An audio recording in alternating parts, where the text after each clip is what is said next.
the brains that God gave me, I did not know what Lois was teaching us on self-assessment. I didn't know what Joan was teaching here about how to package yourself and present yourself to the world. So Alice there watched me suffer. There's a time I was employed by a family member, my own family member. And in Kenya we call them kibarua. Ugandans, what do you call it? Kibarua is a day's job, a day's work. You work from morning to evening and you are paid that day. What do you call it in your language? The same thing. The same thing, kibarua. You are very educated with a whole degree, but you are doing a kibarua. And then when you get there, at the end of the day, they give you 100 Kenya shillings. And you walked there. You walked like 10 kilometers there and 10 kilometers back. Some days they tell you, you can see today we didn't make anything. Because you're working there, you know it's true. So today you're only going to get 50 shillings. What do you do with 50 shillings? You know? And I did that for very long until one day I asked myself very serious question. I called myself for a meeting. In Kiswahili nikajiita mkutano. Because I wanted to know what am I even doing on this planet. So if my career is going this south, I want you to picture how my personal life is going more south, isn't it? These two things are connected. Yes or no? These two things are connected. The southness of your career will also affect the southness of your personal life. And if you don't know yourself in your career, how will you know yourself in totality? So there are a lot of choices, because Lois told us your life is a sum total of the choices you're making every second, isn't it? So of course you make very poor choices. And there I was wallowing in serious poverty, self-made.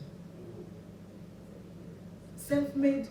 And I'm trying to blame others around me, isn't it? It's the fault of so-and-so, it's the fault of so-and-so, this employer of mine, and this other person of mine, and I'm blaming everybody else, and I'm being the perfect victim. I am actually feeding the victimhood. But one day I called myself for a meeting.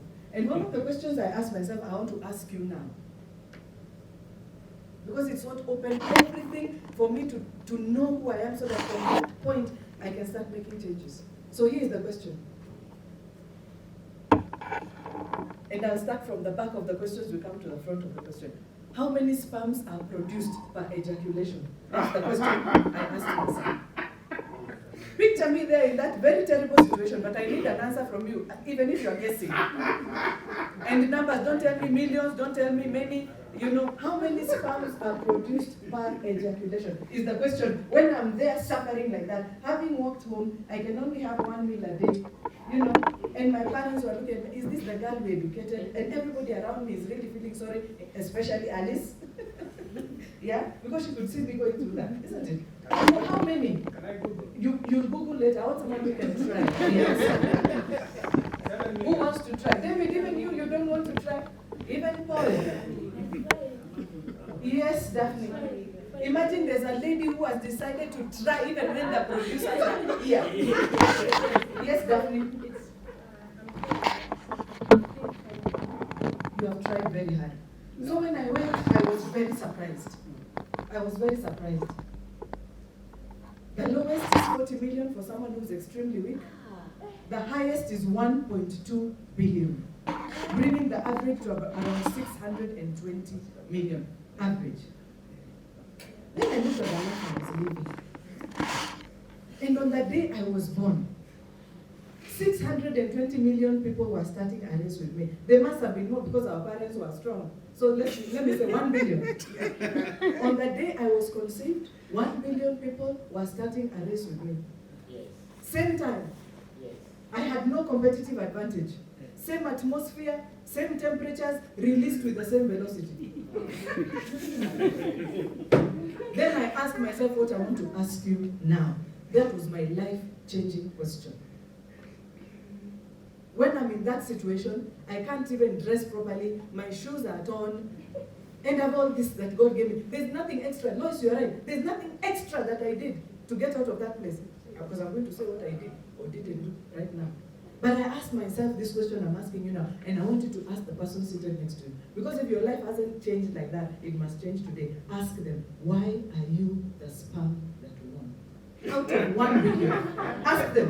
Because if they can't answer that question, all these things we're talking about are meaningless. Why are you the sperm that won? Because, why are you really? And I want to collect now what our general overseer said, Dr. Kelly.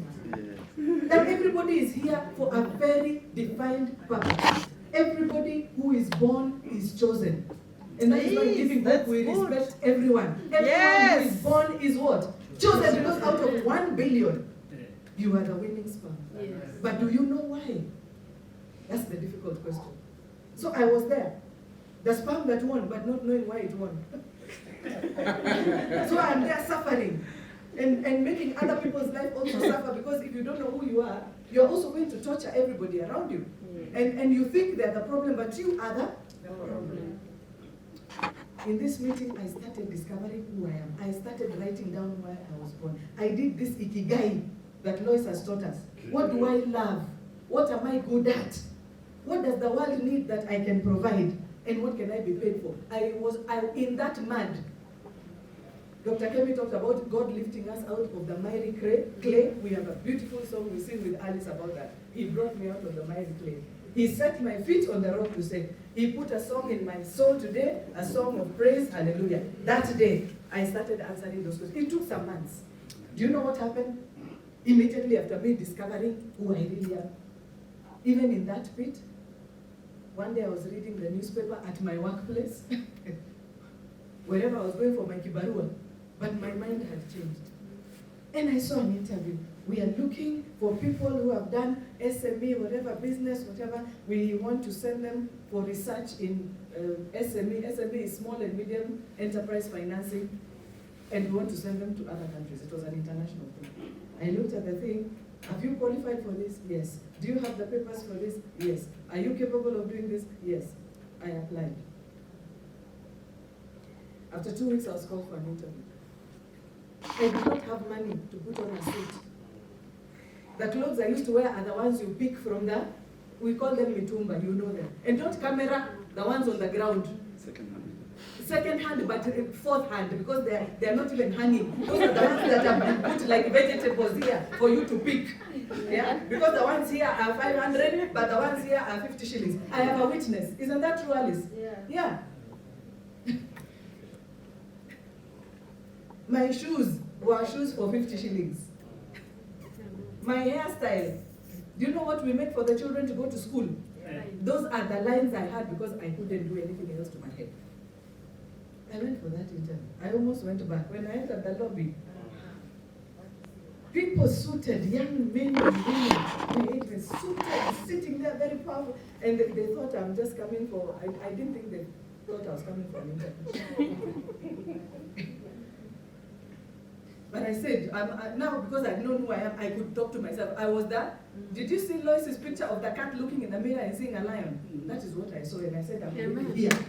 So I was I'm already here. I will do it whether I win or I don't, but I'm here and I will go for the interview. So as I'm there, I'm talking to myself, because of course I'm very intimidated. So I enter, the panelists look at me. They look at me, then they start asking me the questions. See, I have the confidence I need. See, I have the knowledge in my head. I had studied. I know about business. I answered my questions and I went back. After 1 week, I got a phone call. You passed the interview, would like you to come and get the instructions on how to proceed on this job. They were only picking one person.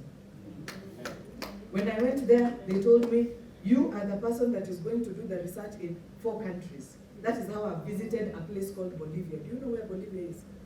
From my clay there I went to Bolivia with my second hand, fourth hand clothes, but I went. I went to Brazil. Yes. I went to Tanzania and Uganda. That was my first time there. And I did that research.